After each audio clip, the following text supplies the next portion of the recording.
Hi, I am Dr. Somesh Manjunath, consultant orthopedic surgeon, mainly specialized in joint replacements and arthroscopy of shoulder and knee. I currently work in Yashoda Hospitals, High-Tech City. Today we are going to speak mainly about knee replacements, hip replacements and arthroscopy of the shoulder and knee. So, ముందుగా మనం నీ replacements గురించి మాట్లాడుకుందాం. First అసలు అరుగుదల మార్పులు అనేది అసలు ఒక మనుషుల్లో ఎందుకంత ఎక్కువగా మనం ఈ రోజుల్లో వింటున్నామని ఫస్ట్ తెలుసుకుందాం. ఫస్ట్ అసలు అరుగుదల మార్పులు ఎందుకు వస్తాయి? మెయిన్గా అది వేర్ అండ్ టేర్, మోకాల్లో వేర్ అండ్ టేర్ వల్ల యూజువల్లీ అరుగుదల మార్పులు వస్తాయి. ఏజ్ పెరిగే కొద్దీ మోకాల్లో ఉన్న కార్టిలేజ్, మెత్తటి పదార్థం ఏదైతే ఉంటుందో ఆ కార్టిలేజ్ అరుగుదల మార్పులు స్లోగా స్టార్ట్ అవ్వడం వల్ల మోకాళ్ళలో అరుగుదల అనేది స్టార్ట్ అవుతుంది అన్నమాట. ఒకటి గుజ్జు అనేది తగ్గడం, రెండు ఎక్కువ ఇండియన్ లైఫ్ స్టైల్లో కింద ఎక్కువ కూర్చోవడం కానీ, మజిల్ వీక్నెస్ వల్ల కానీ అరుగుదల మార్పులు అనేది చాలా ఎక్కువగా చూస్తుంటాం.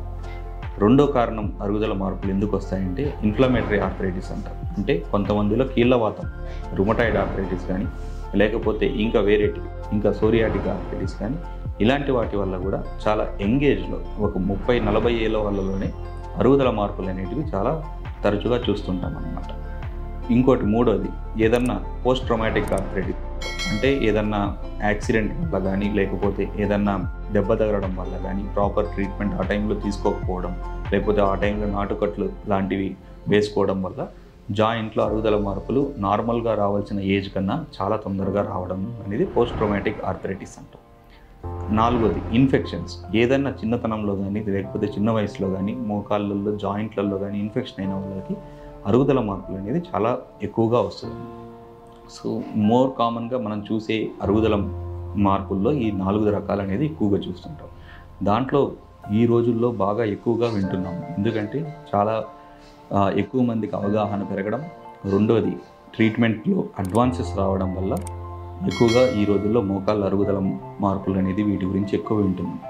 అరుగుదల మార్పుల్లో మెయిన్గా 4 దశలు ఉంటాయి. మెయిన్గా ఫస్ట్ 2 దశల్లో చాలామంది అసలు రారు, చాలా చూపించుకోవడానికి చాలా తక్కువ మందే వస్తారన్నమాట. సో ఎప్పుడైనా సరే కొద్దిగా నొప్పి ఉన్నప్పుడే మీరు డాక్టర్ దగ్గరికి వస్తే మీకు సలహా ఇచ్చి కొన్ని ఎక్సర్సైజెస్ చేసుకుంటూ కొన్ని గ్లూకోజమైన్ అండ్ కాంట్రోప్రొటెక్టివ్ ట్యాబ్లెట్స్ ఇస్తే సగం మంది లైఫ్ స్టైల్ మోడిఫికేషన్స్ ఇలాంటి వాటిల్లోనే నెక్స్ట్ స్టేజెస్కి వెళ్లకుండా ఆపడానికి కుదురుతుంది అన్నమాట. ఎప్పుడైనా సరే అరుగుదల మార్పులు ఉన్న దాని నుంచి నెక్స్ట్ స్టేజ్కి వెళ్లకుండా చూడగలం, కానీ బ్యాక్కి తీసుకురాలేమన్నమాట. సో ఎప్పుడైనా సరే మోకాలు నొప్పి కానీ మోర్ దెన్ 40-45 ఇయర్స్ లేకపోతే 50 ఇయర్స్ వాళ్ళల్లో మోకాలు నొప్పులు ఇలాంటివి ఏమన్నా వస్తే వెంటనే నియర్ బై ఆర్థోపెడిక్ సర్జన్ దగ్గర వెళ్తే డెఫినెట్లీ వాళ్ళు కాంట్రోప్రొటెక్టివ్స్ ఆర్ గ్లూకోజన్ సప్లిమెంట్స్ ఫస్ట్ ఎక్స్రే తీసి ఏ దశలో ఉందో చూసుకొని దానికి తగ్గట్టు ట్రీట్మెంట్ ఇస్తాం. రెండో దశలో వచ్చిన చాలామంది పెయిన్ కాస్త ఎక్కువగా చెప్తూ ఉంటారు, ఈవెన్ ట్యాబ్లెట్స్కి తగ్గకపోవడం, లైఫ్ స్టైల్ మోడిఫికేషన్స్కి తగ్గకపోవడం. అలాంటి వాళ్ళకి కొంతమందికి PRP and hyaluronic acid or visco supplements అనే ఇంజెక్షన్స్ ఇస్తాం మోకాళ్ళకి. అలాంటి వాటిల్లో చాలామందికి నొప్పి తగ్గి మళ్ళీ నెక్స్ట్ స్టేజెస్కి వెళ్లకుండా చాలామంది మెరుగైన వాళ్ళు కూడా చాలా ఎక్కువగా చూస్తుంటారు. మూడో దశ 4వ దశ ఏంటంటే యాక్సిస్ అంటాం. నార్మల్గా కాలు వంకర 3వ దశ 4వ దశకి వెళ్ళాక స్టార్ట్ అవుతుంటారు. ఒకసారి కాలు వంకర అయిన తర్వాత ఏ ఇంజెక్షన్స్ కానీ మీ మోకాల్లో పనిచేయవు. సో ట్యాబ్లెట్స్ కానీ ఇంజెక్షన్స్ కానీ ఒకసారి వంకర అయిన తర్వాత పనిచేయడం అనేది చాలా అరుదు. సో 3వ దశ 4వ దశలో ఇంజెక్షన్స్ తీసుకోవడం అనేది పెద్దగా ఉపయోగం ఉండదన్నమాట. సో 4వ దశకు వచ్చి అట్లీస్ట్ ఇంట్లో ఒక రూమ్ నుంచి ఇంకో రూమ్ కూడా నడవలేకపోతున్నాము, విపరీతమైన నొప్పి ఉంది, ప్రతి అడుగుకి నొప్పి ఉంది, ఈవెన్ నిద్రపోతున్నప్పుడు కూడా నొప్పి విపరీతంగా ఉంది అనుకున్న వాళ్ళలో డెఫినెట్లీ ఒకసారి ఎక్స్రే తీసి నీ రీప్లేస్మెంట్ అనేది చాలా బెటర్ ఆప్షన్ వాళ్ళకి. ఎందుకంటే ఉన్న క్వాలిటీ ఆఫ్ లైఫ్ పెంచుకోవడానికి అండ్ జస్ట్ బాడీ అంతా బాగుండి జస్ట్ మోకాలు నొప్పుల వల్ల ఇంటికే పరిమితమైన వాళ్ళకైతే ఇది చాలా మంచి సర్జరీ అన్నమాట. ఇప్పుడున్న కరెంట్ అడ్వాన్సెస్ ఏంటంటే మనకి ఇప్పుడు నావిగేషన్ అయిపోయి ఇప్పుడు నెక్స్ట్ అడ్వాన్సెస్ రోబోటిక్స్ అన్నమాట.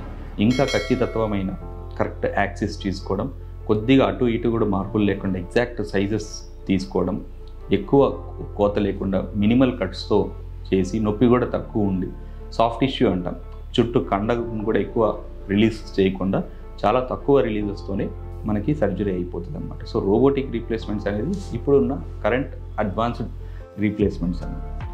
సో చాలామంది ఇప్పుడు రోబోటిక్స్ అనేది చాలా అవగాహన వచ్చింది. సో రోబోటిక్ రీప్లేస్మెంట్స్ అనేది చాలా బెటర్ ఆప్షన్ అనమాట. సో ఒకసారి రీప్లేస్మెంట్ అయిన తర్వాత ఒక 4 వారాలు ఫిజియోథెరపీ ఎక్సర్సైజెస్ చేసుకుంటే మళ్ళీ 4 వారాల తర్వాత వాళ్ళు ఇంతకుముందు ఎలాంటి యాక్టివిటీస్ అయితే చేసుకుంటున్నారో అలాంటివన్నీ చేసుకోవచ్చు. సో చాలామంది వచ్చి అడుగుతుంటారు అన్నమాట, ఏంటి అడ్వాంటేజెస్ ఆఫ్ రోబోటిక్స్ అని. సో ఇది ఏవైతే నేను చెప్పానో ఇవి రోబోటిక్ రీప్లేస్మెంట్స్ చేయడం వల్ల మోర్ అడ్వాంటేజెస్ కన్వెన్షనల్ రీప్లేస్మెంట్స్ కన్నా. సో ఇవి మీరు తీసుకోవాల్సిన జాగ్రత్తలు. నెక్స్ట్ స్టేజెస్కి వెళ్ళకుండా కొద్దిగా లైఫ్ స్టైల్ మోడిఫికేషన్స్ చేసుకుంటూ డైట్ మెయింటైన్ చేసుకుంటూ ఆల్కహాల్స్ కానీ స్మోకింగ్ కానీ కంప్లీట్గా స్టాప్ చేస్తే బోన్లో గట్టితత్వం కూడా అలానే ఉంటుంది.